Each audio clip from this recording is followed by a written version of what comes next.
Hello, everybody, and welcome back to the Black Lawyers Podcast. Today, we have the pleasure of interviewing the Dr. Cornel West. Hi, Dr. Cornel West. Thank you so much for joining us.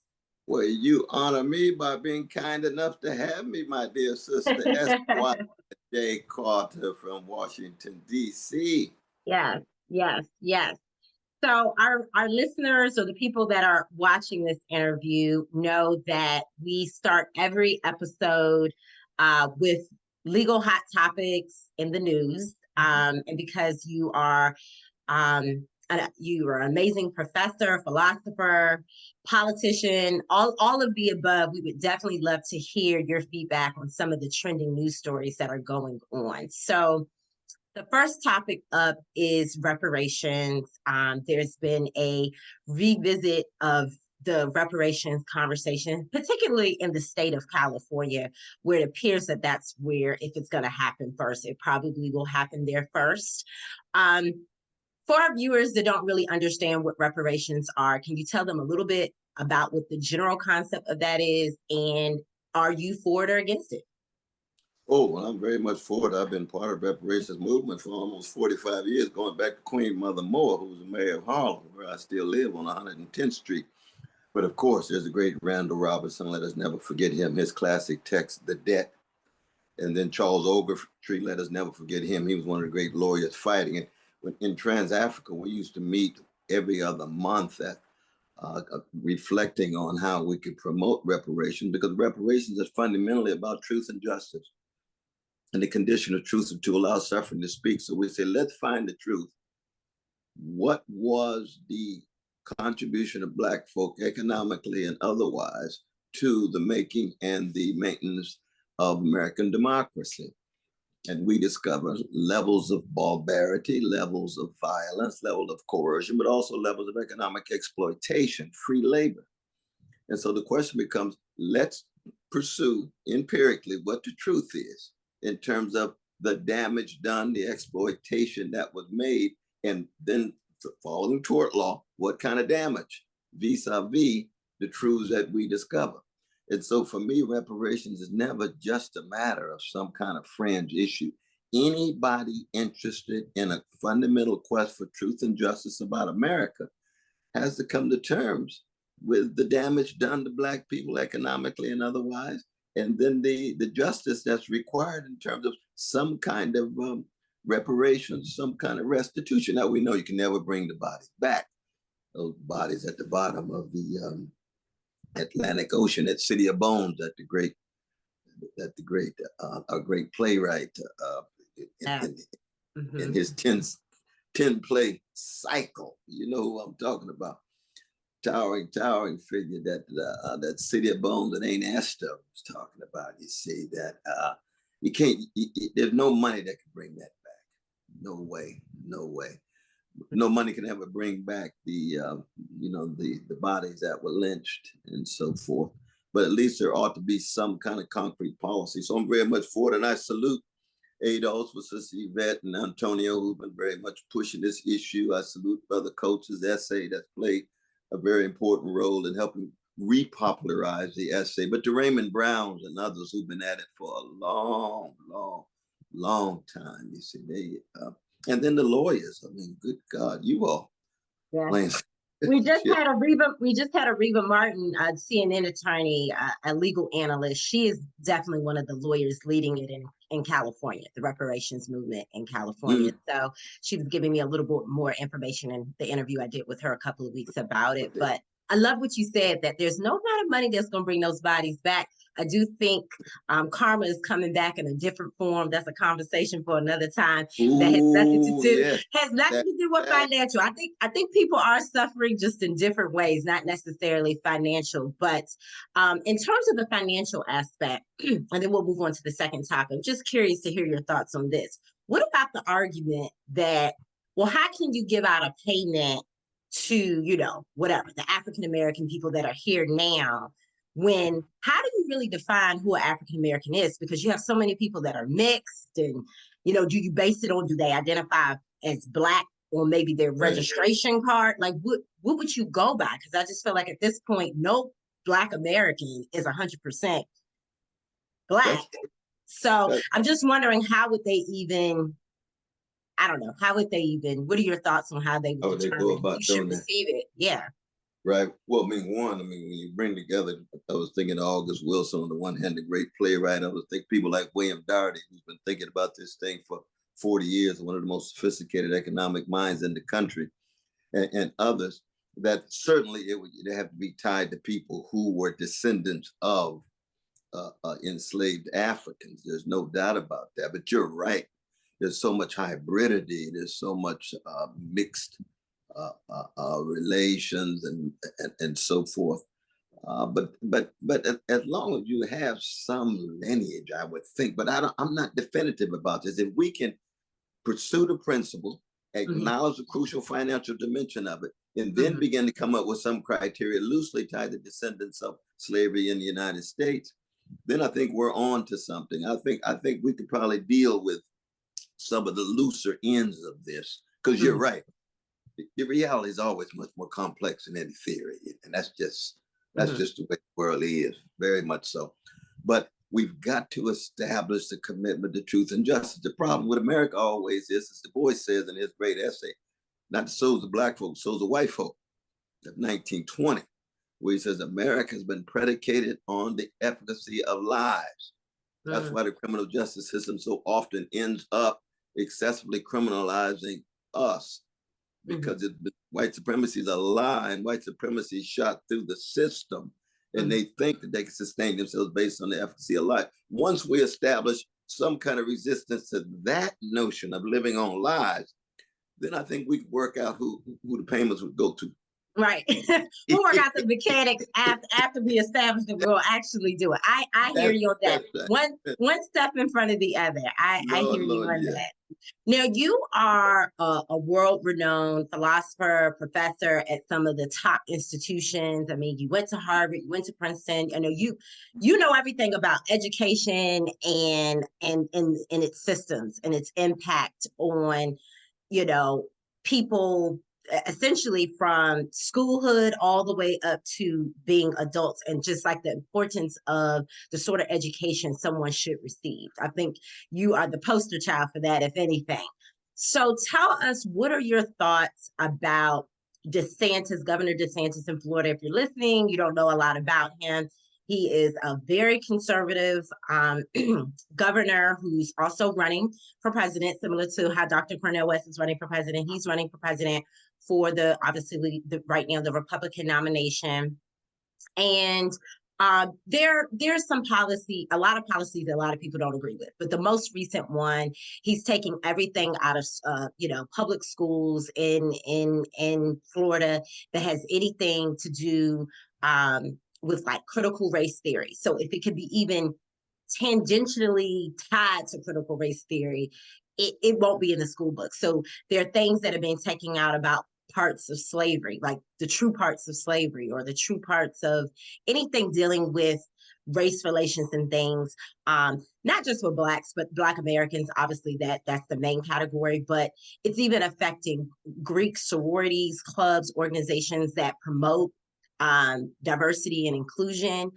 So he's doing like this, almost like a wipe. It's almost like he's trying to wipe away a certain part of history as it relates to diversity and inclusion or critical race theory, so that he can create a new narrative, um, at least in the state of Florida. And obviously, that's frightful enough if he became president. I think he would try to do it across the board as well with that as well. What are your thoughts on just these recent actions he's taken in Florida, especially from the perspective of being a professor? Mm-hmm. Well, one is, you remember Backlash Blues by the great Nina Simone, that Santos was trying to ride a tide of a vicious white backlash given the response to the public lynching of brother George Floyd Jr. That was a moment in which it looked as if America was once again going to have a reckoning about its white supremacists past and present.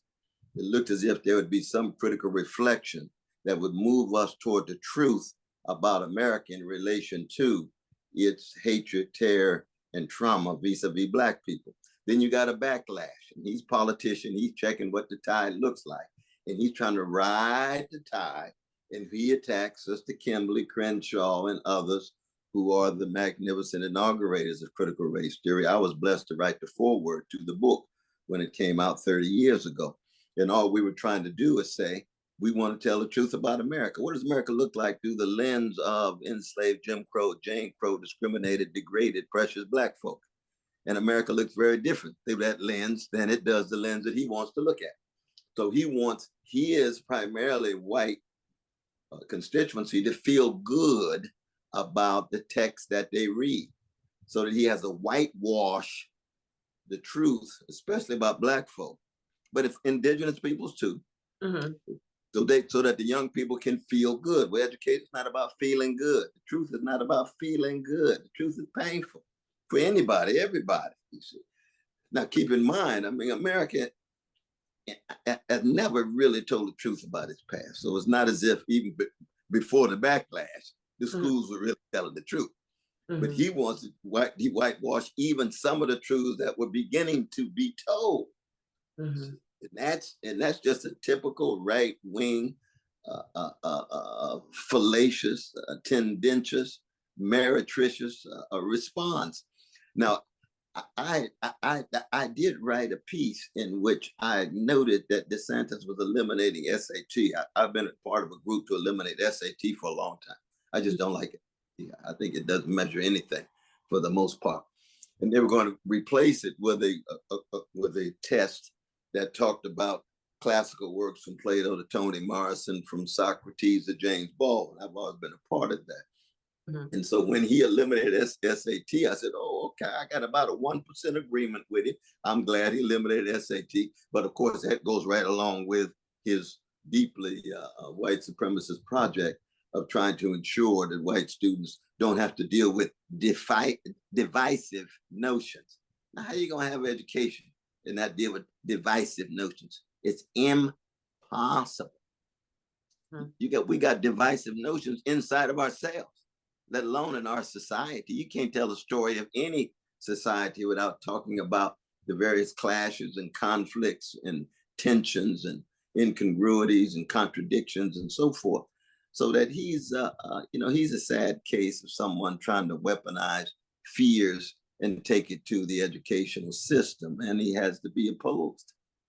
Do you think he's also, it's interesting you said he's riding the wave. So you think some of this is like, I'm going to get attention for this. Like, this was going to make me, especially because I'm running for president, this is definitely going to make me stand out because I'm taking such an extreme stance. Because they say that about Trump too. Some people don't even believe that Trump believes half the stuff that he says, but it's almost like he says it and he gets on board with it because he knows that it's going to bring a level of attention, or it's going to get a certain sector to get on his side if he says the things that they want them to say. That's exactly. But there's different gradations of it. See, Trump himself is a bona fide gangster all the way down. So he'll say anything. Somebody like DeSantis is probably a gangster about 55, 60% of the time. There are a few things he's got convictions about. You know, he's serious Catholic and so forth. Trump be a Catholic on Monday, Presbyterian on Wednesday, Pentecostal on Friday, and a dead up heathen on the weekend. Because I mean, that's just all the way. And he's always been like that. But he's very honest about it. Yeah, at least he's honest. You know who he is. Right. He's never changed. Y'all who I am. 38,000 lives in 4 years. I got 55,000 coming. But that's just who he is. And it's sad that American people are so frustrated and desperate that a significant slice will hold on to him no matter what. But DeSantis was trying to displace Trump. And so he figured, well, I've got to be extremely in the same way that you know. And it's true for some of the other right-wing candidates in the Republican Party. Yeah, that definitely makes sense. Well, we want to shift towards, thank you for playing our round of hot topics. We appreciate your input on that. I'm sure people are taking notes on what you say. I feel like every sentence you give me has so many jewels, and this is why you are who you are. You're so kind. You're so kind. So just some more. So our interviews are a little special because we don't ask just like the typical questions. We try to get to know the person beyond what, a Google search would find. I'm sure people Google your name, certain buzzwords and things come up. So my first question is, who was Dr. West before becoming a professor, a political activist, a philosopher? Who were you before all of this? Oh, my mama's child and my daddy's kid, Irene B. West, Clifton West, straight out of Tulsa, Oklahoma, and Orange, Texas, and then on to chocolate side of Sacramento and Shiloh Baptist Church with my pastor Willie P. Cook and Deacon Hinton and Sarah Ray, my vacation Bible school teacher. That's basically who I am. I'm very much West family, Shiloh Baptist Church, Black Panther parties right down the street. Work very closely with them. They've been formative in my life in that sense. And I'll always be that, that no matter what education and no matter what context, my calling is still the same, trying to be honest, tell the truth, seek justice, and focus on the least of these, the folk who catch in the most hell, the wretched of the earth, that Frantz Fanon talked about with such insight. And somebody who just, listen to the dramatics every 2 days. Now, you say you are who you are still at the core. You're still that young boy from Oklahoma. Can you tell us at what point, what was the turning point? Was it high school or college when you knew you were going down kind of this path of, okay, I definitely know I want to be a political activist. I know I want to maybe teach. Like, at what point, did you say, okay, I'm going to start going down these paths? When did you know you were going to kind of become who you are? That's a wonderful question. I think in many ways, because I grew up thinking I was going to be the next James Brown, the next Willie Mays, next You can Marvin sing? Gaye. Yeah, exactly. Oh, I sound like Marvin Gaye in the shower now. Once I get on stage, that's a different thing.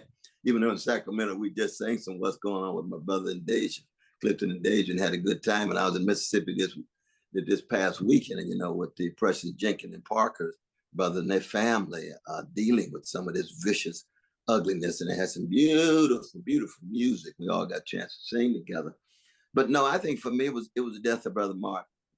How old were you? I was 14 years old, running track. I'll never forget, it was the day we ran against Sac High. I went to Kennedy High. And just hit me so hard. What am I going to do with my life? What kind of calling? What kind of vocation would I have? How do you deal with the legacy when you come from such a great Black people as you and I do? That the standards are so high, Sister Carl. Like this brother here, John Coltrane. I mean, when the standards are so high, Aretha and Charles P. Howard, the founder of the Negro Bar Association with Gertrude Rush, these people had levels of integrity, honesty, decency, courage that lure us and keep us true to ourselves. Charles Hamilton Houston would be another example. Thurgood Marshall would be another. Constant Motley would be another. The standards are so high. And it hit me when Martin died that I said, dang, we've got to hold up this bloodstained banner. And what we did immediately was we shut down all the high schools. Next week, and make sure Black Studies is in high schools across Sacramento. That was the first kind of act, not just a protest, but organizing. And we pulled it off, and we did institute it, actually with the help of the great Sinclair Drake, probably one of the greatest sociologists of the 20th century, alongside Du Bois and others. So it was really 14. And so now, what is it now? 56 years later.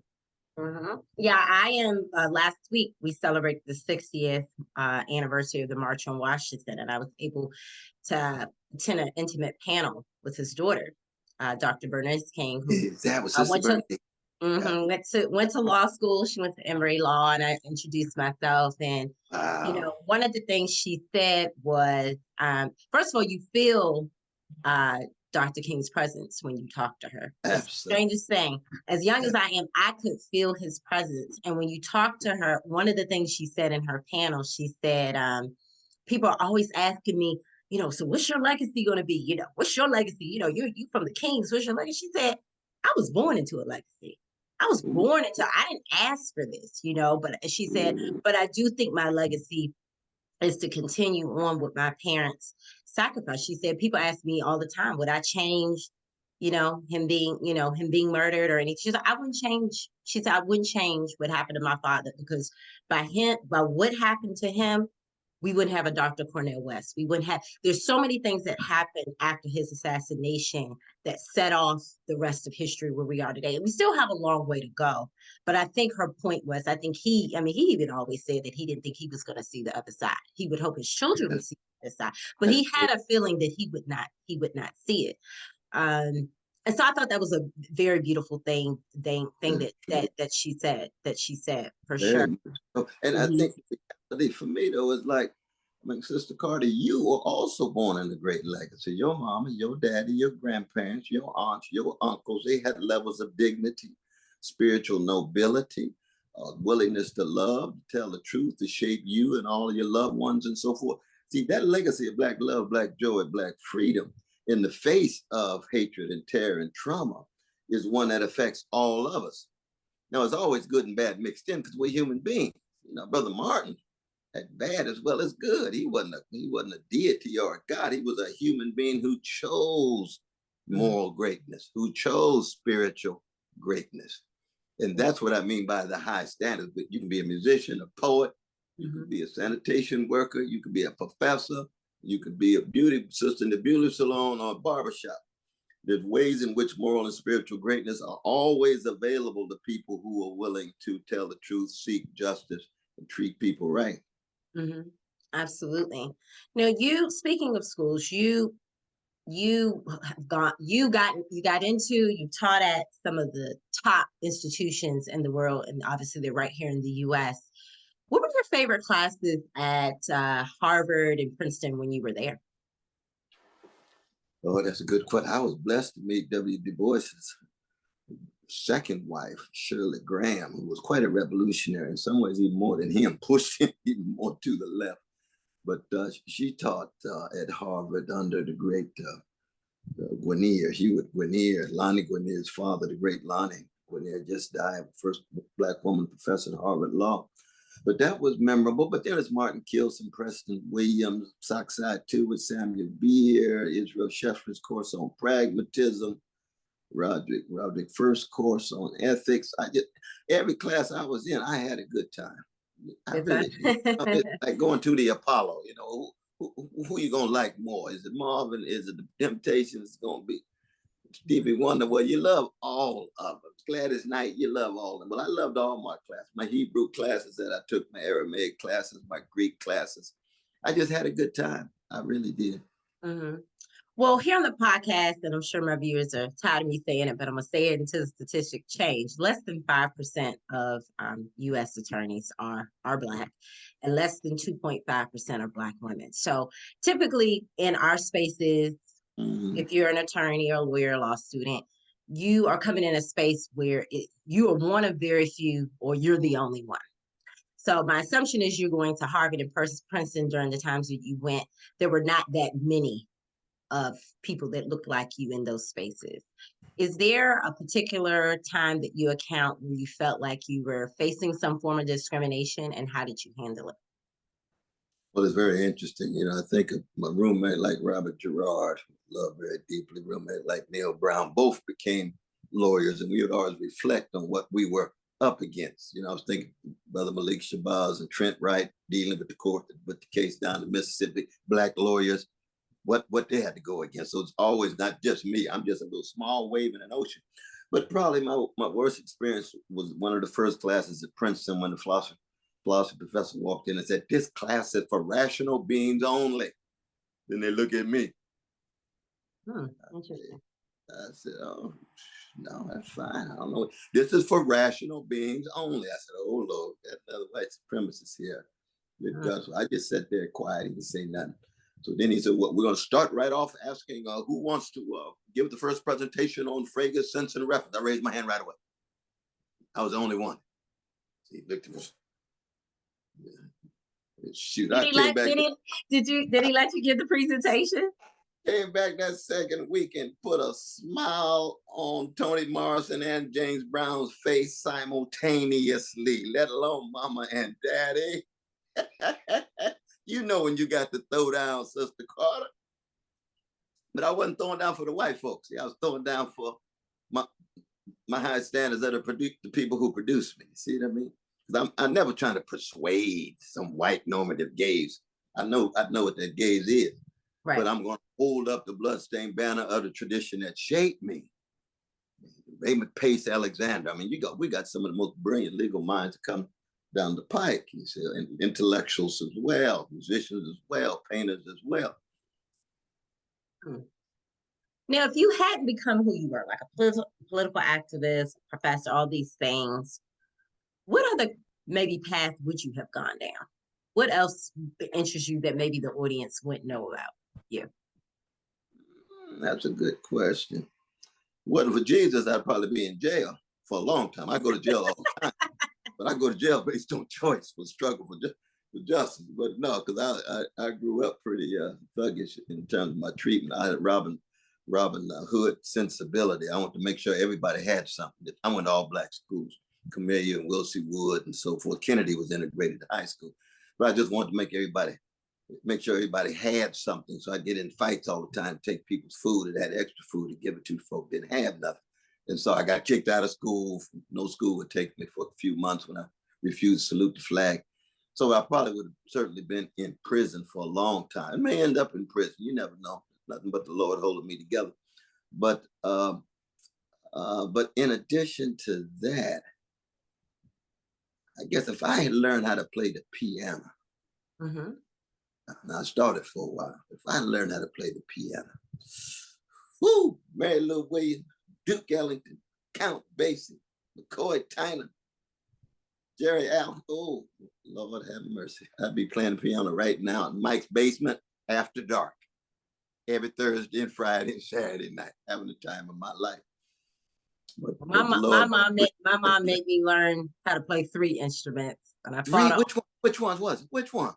The piano, the flute, and the violin. Really? You still play all 3 of them right now?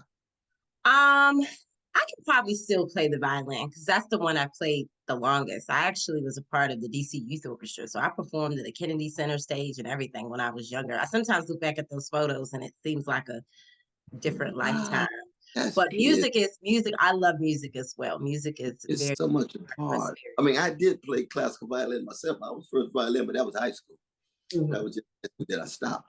But music is constitutive. It's not ornamental or decorative. You know, it's not an add-on.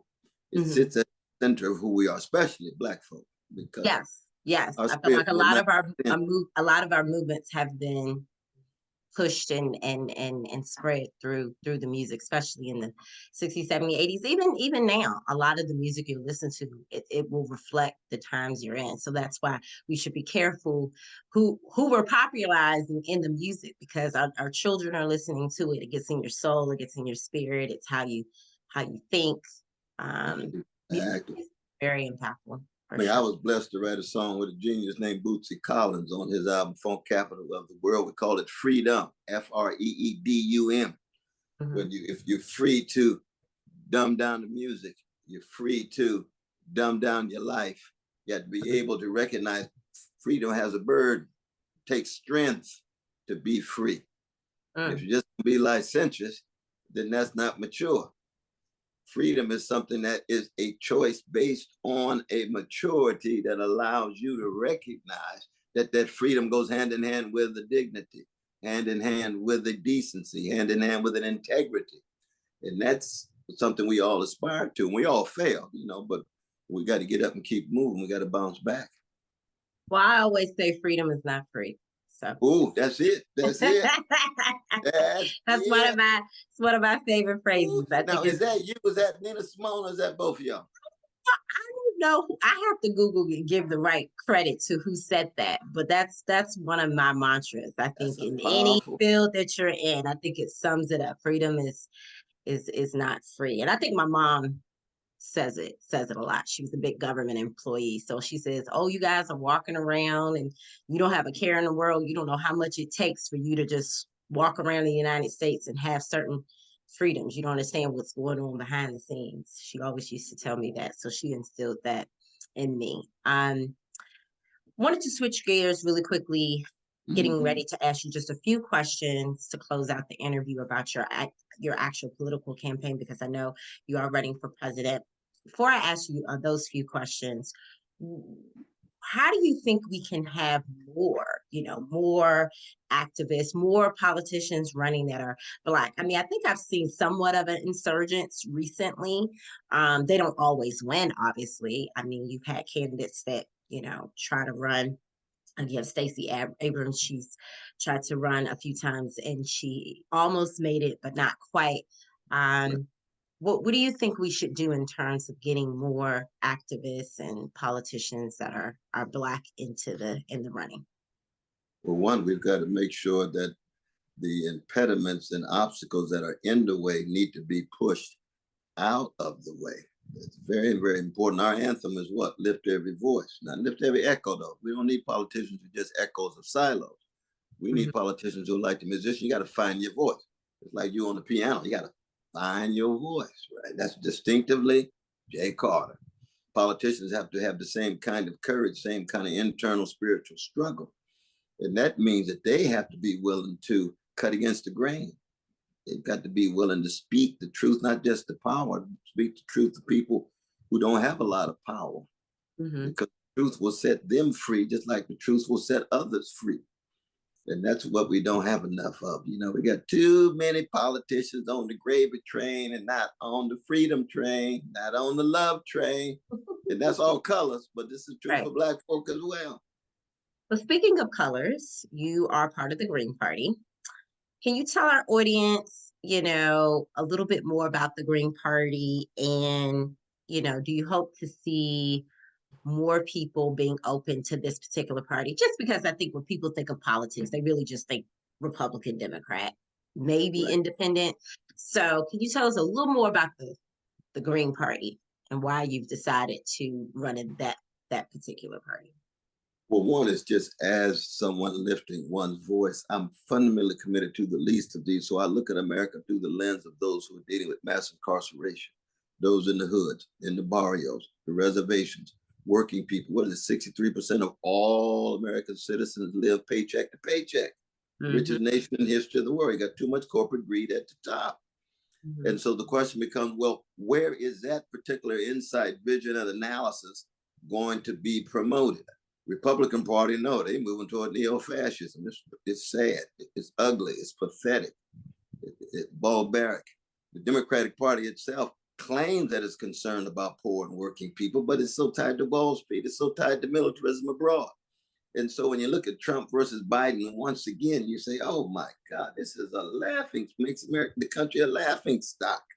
Trump pushing the country toward a second civil war, Biden pushing the country toward a third world war, because we may end up with Russia and China at war with Russia and China and the Democrats. And they don't come through for me when it comes to poor and working people. And they certainly don't come through when it comes to Black folk. Hmm. They just don't. I mean, it's amazing for me to see the folk so crazy about Biden. I don't mind people saying, "Well, we got to support Biden." They didn't tell the truth about it because he's better than Trump. But Hmm. when they start telling lies about Biden, like he's got this fundamental commitment to Black people, he's the architect of a whole system of barbarity called mass incarceration, going Hmm. back to 86, 89, 91, 94 crime bills, let alone the elimination of welfare and so forth. But it's his militarism abroad that's dangerous. And I come out of the legacy of Fannie Lou Hammond, Martin Luther King Jr. Four issues: poverty, militarism, racism, and materialism. See, that's spiritual. Hmm. If Hmm. you're into materialism, then when you get in the position of power and they dangle that status and money to you, you can Hmm. sell out too easily. That's Hmm. what Martin was getting at, you see. So all four of those need to be highlighted. And so it's just for me, building on the legacy of Martin King, Fannie Lou Hammond, others in electoral politics and now in presidential politics. And you can imagine, I catch a lot of hell. You can, hey, we don't need all this. Martin Luther King Jr. talk about poverty and militarism. We got a choice between Republicans and Democrats. That's it. There is no alternative. There never be an alternative. Hmm. Does that mean that folk locked into mass incarceration? Does that mean that folk locked into the hoods never, ever, ever, ever, ever have a chance? Right. Right. Well, speaking of which, what are the tenets of your platform? What would you say are your top three or four things on your presidential platform that people should know about you running in terms of what you're advocating for? Well, one, I'm an abolitionist, like Frederick Douglass. He wanted the abolition of slavery. He didn't want a liberal version of slavery and a conservative version of slavery. Ida B. Wells didn't want a liberal version of Jim Crow and Jane Crow. She wanted to eliminate. I want to eliminate poverty. I want to eliminate homelessness. I want strong, guaranteed jobs with a living wage. I want universal health care for everybody. I want free education. I want serious, serious regulation of the monopolies who have played a disproportionate role in shaping our economy. And I want reparations for Black people. And that's just beginning when it comes to domestic. I also want to come to terms with 800 military units around the world. You see, we don't have to be an empire to other nations defer. We can be a decent nation among nations. That's what I'm concerned about. When the great Du Bois said, June 1945, he was leaving San Francisco after the founding of the United Nations. And he said, I can foresee a world war where America tries to strangle Russia and suppress Asia, because he knew that China and Russia would be emerging.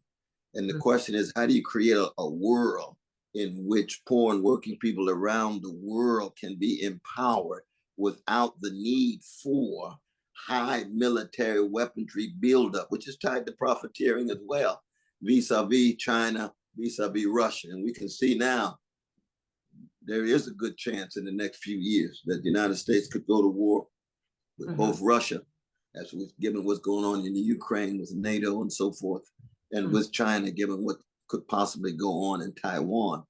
So I take Du Bois's prophecy very, very seriously as part of the same legacy that we started this interview with. You see, we Black folk got something to say about ourselves, the world, truth, reality, beauty, goodness, and the holy. I'm a Christian too, so that Jesus ain't no joke. You know what I mean? Definitely ain't no joke at all. Jesus loving free Black man. That's how I describe myself. I love that description. Well, one last question. One of the things that you talked about a lot is mass incarceration. One of the things that I do pro bono on the side with the Black Lawyers Podcast, as you can imagine, I launched this podcast and I get a lot of people writing me about their cases. I'm innocent, I'm locked up, I didn't have a fair trial, I didn't have the right lawyer. And it just breaks my heart that there's so many people either in jail and innocent and didn't do it, or even if they did do a crime, they're being maybe overly punished. You know, as you know, the United States, we have, you know, the most incarcerated people in the world. So the most incarcerated people in the world, we have the highest percentage right here in the United States. So how do you, I know one of the reasons why a lot of times brown and Black folks are arrested is because of drug use. So what are your thoughts about continuing this path that some people have started in decriminalizing some of these drug laws, or maybe making them retroactive so that there are not so many people locked up? I mean, they could be out here in society being productive, but instead they're wasting years, 10, 15, 20 years of their life just sitting in a cell. What are your thoughts about that? Well, I want to salute the work that you do. I've been blessed teaching prison for 41 years. And I've seen the levels of barbarity of our precious brothers. They won't allow me to go on the woman's side, so mainly the brothers, disproportionately Black and brown. And I think one of the things that has to be done is when we talk about the abolition of mass incarceration, we're talking about the fundamental transformation of a vicious prison system in which forms of torture like voluntary solitary confinement and what have you are too often used. We're talking about massive pardons. A wonderful book by my dear brother Jesse Jackson Jr., who went to jail, as you recall, came out and wrote a powerful text talking about how do you go about pardoning the folk who were innocent, or many of whom went to jail based on nonviolent drug offenses, which are really not worthy of jail time. It may have been a violation of the law at that time, but not worthy of massive prison time. And so there has to be a priority on fundamentally transforming how we treat those who break the law. Now, of course, I want to criminalize what the police do to too many young black folk and brown folk. But that's different. Rape, murder, there's a whole host of crimes where you do, in fact, have to have some kind of placement, some kind of rehabilitation. I think we can learn from Finland and Sweden. I've been to those places and looked at those prison situations, and they're qualitatively different. They're much more humane. People can change. People can be transformed. But as long as they're disproportionately black and brown, and we know that black and brown life has less value than a white life in America, past and present, that we've got to at least raise our voices. We've got to at least try to tell the truth about that white supremacist legacy. And we do it by means of calling for fundamental transformation in prison systems in which there'd be massive pardon. Now, if I were to go to the White House, keep in mind, I tell my beloved wife all the time that I probably wouldn't even go to the White House till everybody had a house. I mean, that's what I learned at Shiloh Baptist Church. You know what I mean? Now, I know you live right around the corner. I'll probably be closer where you are than in the White House because I mean, I say to myself, look, I'm an extension of the people extension of me. I don't need to be in no big house so other folk don't have nowhere to live whatsoever. That's just a violation of conscience in a certain sense, you see. But even more more concrete than that, I think it's also a matter of the priorities. You use the bully pulpit. You say, you know what? We cannot be a decent nation if this poverty leads toward decrepit schools, indecent housing, low quality education, and then criminalize the folk by sending them to places warehousing all the brothers and sisters as if they're not precious human beings who did live under circumstances that didn't facilitate their flowering. Now, personal responsibility is important. And I know our right conservative brothers and sisters always want to talk about personal responsibility. That's very true. That's very true. But you notice they didn't talk about that in regard to Wall Street. They had all the Wall Street gangsters in 2008, 2009. No, Democrats let them out, right? Obama and Biden let them. Not one went to jail. All that insider trading, market manipulation, fraudulent activity, predatory lending. Not one went to jail. But let LeVon Letitia get caught with some drugs. Boom, go straight. I can't live with that. I refuse to live with that level of hypocrisy. You know what I mean? I understand. So fill in this blank. You should vote for me for president if you want serious quest for truth and justice that highlights poor and working people here and around the world. Well, that's the answer. You guys heard it here first. Black Lawyers Podcast. And this is in real time. You know, there's a chance that neither Biden nor Trump gonna make it. You know what I mean? So we don't know. I don't know who I'm going to be running against. You don't know, but we're rooting for you and your second run for presidency. We end each episode with a Black Excellence Moment of the Week because there's so much bad news going on in the world. We like to highlight some positive. Oh, that's beautiful. That's beautiful. So our Black Excellence Moment of the Week today is Miss Natalie Florea Hudson. She was named Minnesota's first Black Supreme Court Chief Justice. So it's so funny when I hear the first Black, when you hear that in 2023, you're like, wow, it took this long for them to get, and and she's a Black female at that. So we salute you, Justice Hudson, for that historic achievement. Again, most judges, most lawyers, most politicians and political advocates like Dr. Cornel West, we're not Black, we're not brown. Usually these seats are being held by the white predominant race. So we salute you on that historic achievements. And as always, we are rooting for everyone Black. Take care, everyone.